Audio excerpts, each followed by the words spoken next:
about police officers, kind of what they evolved from. They evolved from slave catchers and overseers, and we know what their job was, to, catch runaways, keep slaves in check, and kill them if necessary. And today, now they have, cooler guns, they've been militarized, and the mission is still the same. It's not to protect and serve anybody except white people, and, of course, to kill people of color. And in a perfect world, police officers are not necessary. So I also want to talk about, I want to talk to all of you. Talking with these public comments, and it's really nice and everything. It gives visibility to our movement, but at the same time, it's not really changing anything. They're not really hearing us. We try talking to them, and they clearly aren't listening. He's asleep again. So he's asleep. They're all awake and looking at me. They look kind of. So I think that in order to really change the system, we need to kind of move away from the peaceful protests and organizing marches, because those are really beautiful. But we really need to do something that's going to actively hurt them, to make them change what is going on. Thank you.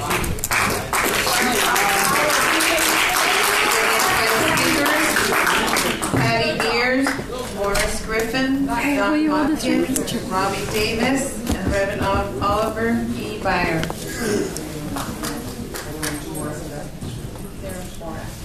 I'll wait till you can talk. Welcome. I'm going to wait till he's ready. Pardon? I'm going to wait till he's ready. The gentleman on the commission. He's not on the commission. There are only 5 commissioners, so go ahead. Who's he who's walking around? Your time has already begun. I'm going to speak first. My name is Patty Beers. I'm going to speak first as a mom. My baby, who has Asperger's, is the same age as Izal Ford. And every day, twice a day, he walks to the store. As a mother, I cannot imagine the pain that Miss Ford is going through every single day. As a mother, I want to say, shame on you, Charlie. Shame on you, Steve. You're the rudest person I've ever met. Now I'm going to speak as a journalist. My name is P.M. Beers. I wrote an article for the Anti-Media, theantimedia.org. You can read it. I took a look at what the LA Times reported as the evidence. The evidence that the LA Times leaked is not evidence that Izal Ford did anything. It said that there was DNA on the gun. Of course there's DNA on the gun. The autopsy shows it, a muzzle imprint on his back. Of course there's DNA on the gun. The evidence says that there's scratches on the officers or there's scratches on the holster. If there's none of Izal's DNA there, doesn't mean that means Izal, we don't know if he scratched them or not. And if you did scratch them, we don't know if that was self-defense or aggressive behavior. The evidence is inconclusive. There is eyewitness testimony. Izal Ford did nothing wrong.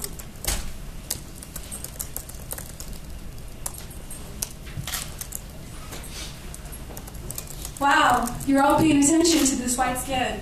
Do you notice how they're all looking right at me? I see who you all are not paying attention to.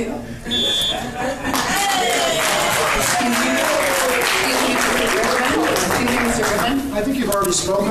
Is that correct? Yes. Okay, next. I did speak. Next. You're not going to speak again. Do we have 2-1? No.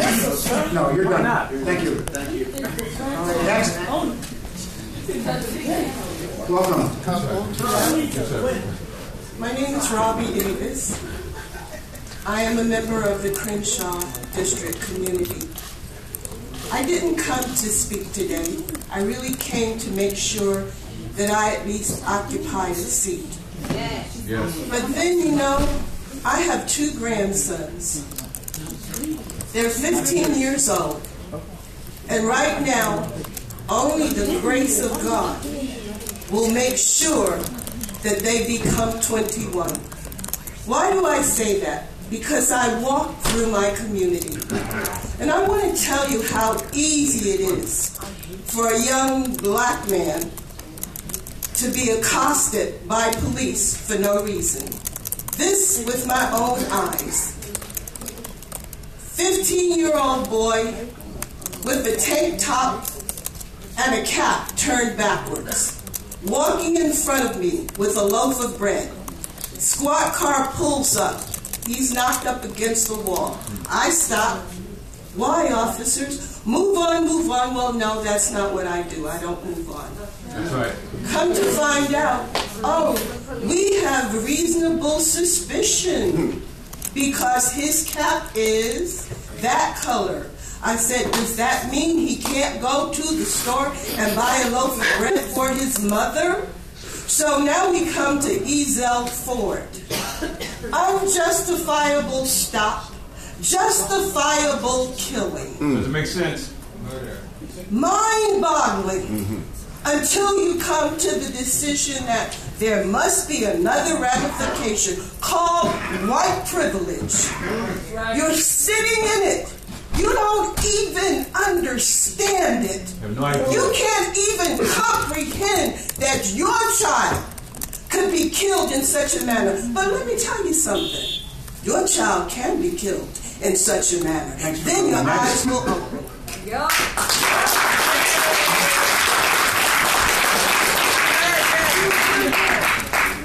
Welcome, sir. Thank you. I'm Reverend Albie Bowie from Holman United Methodist Church. I'm here for selfish and unselfish reasons. As an African American male, I could be the victim just as Ezell Ford.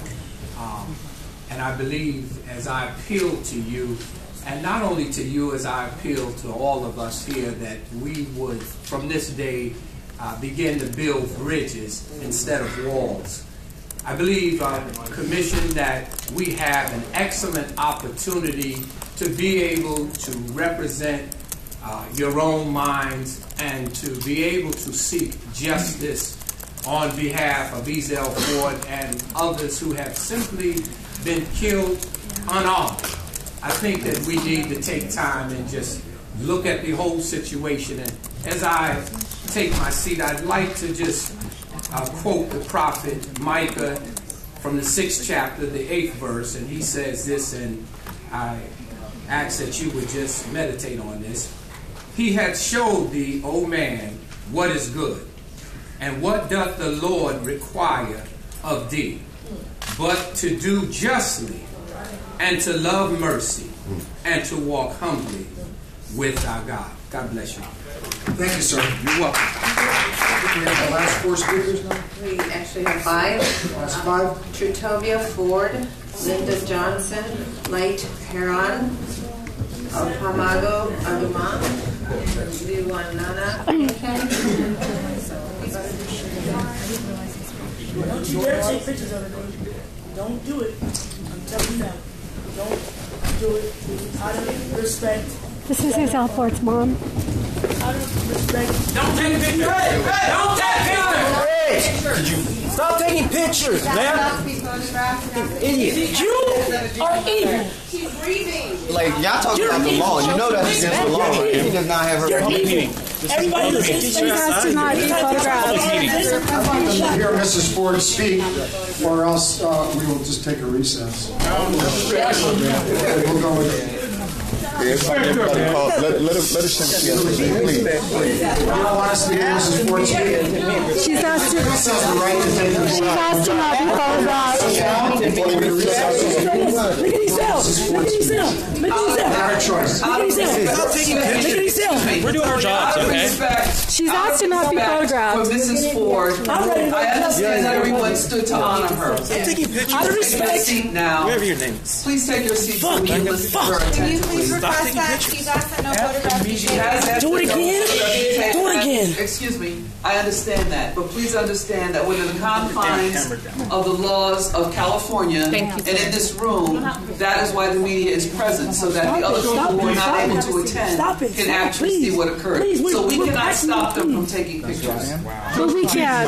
Look at her face. It's okay. They can take the pictures. It's all right. Mrs. Ford just said it's okay to take her pictures. It's okay. Which means people can sit down so we can hear her. I'm reading. That's Just let not us running speak. all down my face, but it's okay. Mrs. Ford, welcome, please. We're ready to listen to you. Please sit down.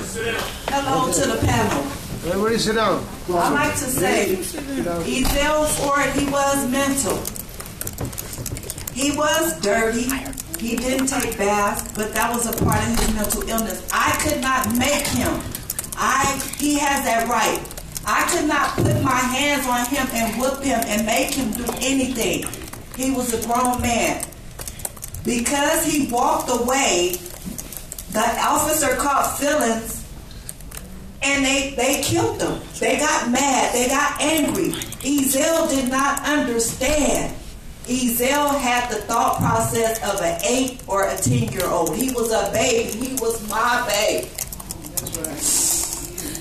Mr. Bustamante, you said that you questioned the tactics of the officers, but yet you cleared them. That is definitely a conflict. How can they not have a reason to stop them, but yet you clear them? How do you question the tactics, but yet you clear them?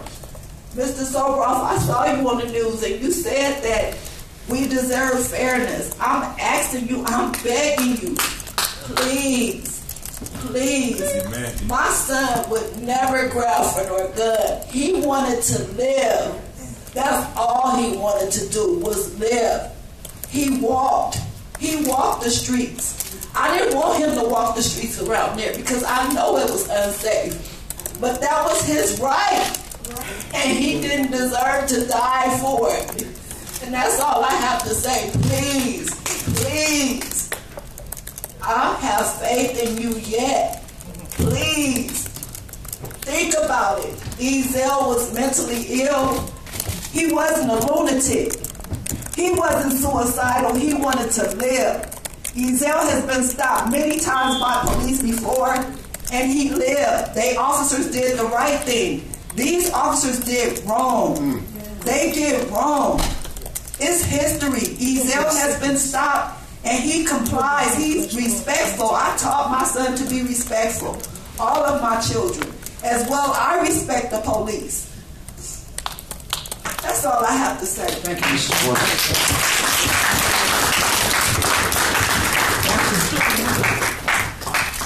think there are 4 more speakers. Savages and vultures. We will proceed to adjudicate this case. Okay. My name is Linda J. I'm an activist, mother who lost a child by a killer. Gangbanger killer. It wasn't no different from the killers that y'all have on the force. Because a killer is a killer. Is a killer. And I'm very disappointed. But it's not about me. God is disappointed with y'all. God is disappointed with you. You just don't know that you keep on supporting these thug cops, killer cops. You're making everybody, you're making all of you guys look bad. I wrote a book and I'm going to write another one. I'm going to expose America because you guys are not all over the country. Nobody is taking a stand. Nobody is being a real leader, Chief Betty. Nobody's being a real leader and doing the right thing. Because Ezell Ford's mother shouldn't have to come and tell you that her kid didn't deserve to die because he had a mental problem or because he was dirty, he didn't take a bath. Blood run down his body just like it does your children. And I just feel that, as I started off, God is not going to be pleased with me. All over this world, all over the nation, all over the globe, people know what you guys are doing. Even ISIS know what y'all doing. They don't like you either. And that's terrible when they killers don't even like y'all. But what I'm telling you today, the truth is the truth. And JJ, truth don't change. The truth don't change. Right. And it's going to be revealed. you guys are being exposed. Everything is being exposed. So when you go home at nighttime, you think about it, because I know you haven't been listening to most of these people here. But every dog got his day, and every good dog got too. My mama told me that, and I'm going to still pray for you. I'm going to pray for you because I know things are going to change. Because just with this little video, who would have thought the video would have changed everything? Talk to your officers and tell them to do the right thing. My name is Lewanana Pinkney. I am from Recharge. In the black community, you guys know, we don't like police officers. We don't. And even through all this stuff that keeps happening, we have yet to see anyone try and change our minds. We have yet to see anyone try and, from the police, try and make a positive impact in our community and make us think that all police officers are bad. Because they aren't. Not all are bad. I have friends whose family members are police officers, and yet I've never seen anyone show us to protect and to serve, and yet we don't know what you guys look like. We don't know the police officers who live in our area. Do police officers live in our area? Like, who are they? We should know who they are. We should know who they are, and they should be in our community, and yet we haven't seen that. We should not be here so angry with you guys. But the truth is that you guys aren't in our community and you don't care. You don't care to be. That's all I have to say. Is it the last speaker, last two speakers? Two speakers, yes. Okay. Welcome. Thank you, and I take no pleasure in being here. I've been in many police issues, many community issues, and it's all troubling. Your name or no? My name is Lita Sister Heron. I am a street soldier affiliated with Ceasefire, and I have a show called Gang Talk. And we're very serious about the work that we do. We know the history of your department, of the police department in Los Angeles, has been horrific. It's the reason for 2 civil revolts in 65 and 92. So as I was sitting here listening to the anger of the community facing you today, I counted up how many police chiefs we've had since 92. How many? Do you know? We've had 4. We're on our 4th police chief in 20 years.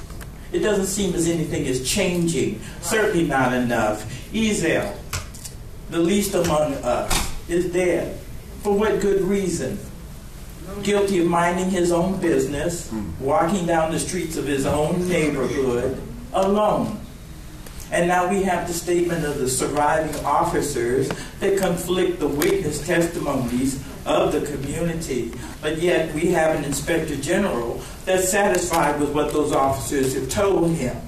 What that speaks to is the negative history that our community has endured for many decades. And we are frustrated, we're tired of it, you're killing our children and walking away. And I'm going to bring up the name of Stephen Eugene Washington, that innocent autistic man that was found murdered in policy, but you, not you commissioners, but the police commission found that out of policy. Found those officers guilty of excessive force, unnecessary force, I'm not sure. But in the interim, they received a $4 million settlement because their job was impacted. They were not allowed to patrol anymore. We don't want those officers in our neighborhood. We don't want these officers in our neighborhood. We don't respect the police commission because we don't trust you. We have yet to see you do the right thing, and we're still waiting. Thank you. Did you just call her sir? No, I called you, sir, to come up to the microphone. She's finished. Let me say one more thing. We're looking and asking for a civilian review board. We think we are entitled to that, and I'm sure we need that. A civilian review board. I'm glad you didn't say welcome, because I actually had to come back for that. So thank you for not welcoming me, because clearly I'm not welcoming you. Get the microphone. I have 3 things to say. First thing is, I hope you know what your job is. Your job is not to back them up. That's not your job. Your job is to back us up. That's your job. And the second thing I want to say is, there's a lot of cognitive dissonance going on in this very room, and it just surprises me. Somebody is killed,